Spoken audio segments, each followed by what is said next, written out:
शहजादा नवाब बनना चाहता है और शहजादे ने ईस्ट इंडिया कंपनी की मदद मांगी है, मीर जाफर को माफी मांगनी ही पड़ेगी। राहुल गांधी के लंदन में देश में लोकतंत्र को लेकर दिए गए बयान पर अब नया विवाद खड़ा हो गया है। बीजेपी जहां राहुल गांधी की तरफ से माफी मांगने की बात पर अड़ी हुई है, वहीं कांग्रेस सिरे से इस मांग को खारिज कर रही है।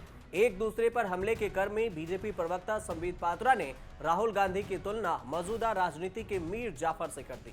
पात्रा ने कहा कि भारत में नवाब बनने के लिए वह विदेशी ताकतों से मदद मांगने के लिए विदेश गए थे। अब राहुल गांधी को लेकर बीजेपी जिस तरह से भाषा का प्रयोग कर रही है, उस पर सवाल भी उठ रहे हैं। ऐसे में सवाल उठता है कि क्या बीजेपी प्रवक्ता संबित पात्रा फंस गए हैं? राहुल गांधी को घेरने के चक्कर में खुद बीजेपी फंस तो नहीं गई, लेकिन इससे पहले संबित पात्रा का बयान सुन लीजिए। It would not be an aberration to say that Rahul Gandhi is the present day Mir Jafar of Indian polity। जो उन्होंने लंदन में किया है वो ठीक वही किया है। शहजादा नवाब बनना चाहता है और शहजादे ने ईस्ट इंडिया कंपनी की मदद मांगी है नवाब बनने के लिए कि तुम मुझे नवाब बनाओ, मैं तुम्हें 24 परगना भेंट करूंगा, मैं तुम्हें हिंदुस्तान का एक टुकड़ा भेंट करूंगा। The present day Mir Jafar of Indian polity, Rahul Gandhi, has to apologize। Mir Jafar को माफी मांगनी ही पड़ेगी।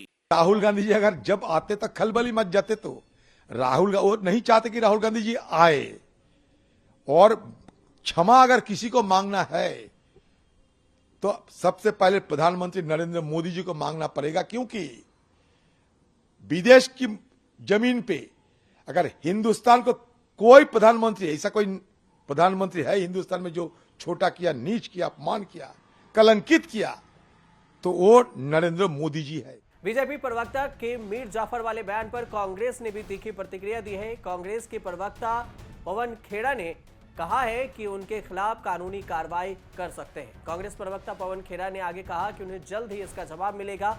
हम उनसे यानी बीजेपी से यह सीख रहे हैं कि कैसे उन्हें जवाब देना है। उनके बयान पर जल्द कार्रवाई होगी। खबर यह भी है कि कांग्रेस शासित राज्यों में संबित पात्रा के खिलाफ एफआईआर दर्ज कराने की पूरी तैयारी है। दरअसल पहले कांग्रेस नेता पीएम मोदी को लेकर इस तरह के उल जलूल शब्दों का इस्तेमाल करते रहे हैं, उसका अंजाम उन्हें भुगतना भी पड़ा है। सोनिया गांधी के मौत का सौदागर मणिशंकर अय्यर के नीच आदमी से लेकर दिग्विजय सिंह के सर्जिकल स्ट्राइक को लेकर दिए गए बयान ने किस तरह से कांग्रेस का नुकसान किया है, इस बात को खुद कांग्रेस भी स्वीकार करेगी।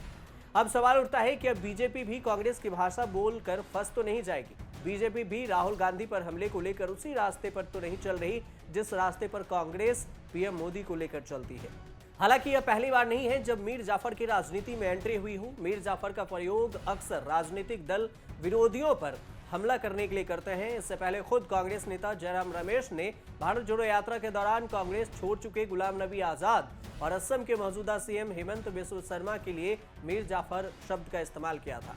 इतना ही नहीं, साल 2020 में जब ज्योतिरादित्य सिंधिया ने कांग्रेस छोड़ी थी, तब उनके लिए भी प्रदेश के कांग्रेस नेताओं ने मीर जाफर शब्द का इस्तेमाल किया था। पश्चिम बंगाल में विधानसभा चुनाव के दौरान टीएमसी चीफ ममता बनर्जी ने भी पार्टी छोड़ जाने वाले शुभेंदु अधिकारी, दिनेश त्रिवेदी और मुकुल राय को मीर जाफर की संज्ञा दी थी। तो पहले ये जान लेते हैं कि आखिर ये मीर जाफर था कौन। देश में मीर जाफर का नाम विश्वासघात और गद्दारी का पर्याय बन चुका है। मीर जाफर 1857 से 1860 तक बंगाल का नवाब था। इससे पहले वो बंगाल के नवाब सिराजुद्दौला का सेनापति था। उसने नवाब से गद्दारी कर अंग्रेजों से हाथ मिलाया था और अंग्रेजों के खिलाफ हार के सामने खड़ा रहा था। विश्वासघात के एवज में ही उसे नवाब की गद्दी मिली थी। मीर जाफर की गद्दारी की कीमत सिराजुद्दौला को अपनी जान देकर चुकानी पड़ी थी। लेकिन इस सब के बीच में एक सवाल और भी है कि भारत जोड़ो यात्रा के बाद कांग्रेस से विपक्षी दल दूर क्यों हो रही है। राहुल गांधी कितनी वजह है, कितनी बड़ी वजह है, अंत में ये भी समझ लेते हैं। यूपी के पूर्व सीएम अखिलेश यादव हाल ही में पश्चिम बंगाल की मुख्यमंत्री ममता बनर्जी से कोलकाता में मुलाकात की। कहा जा रहा है कि कांग्रेस के बगैर तीसरी मोर्चा बनाने की ये तैयारी के पर बातचीत हुई।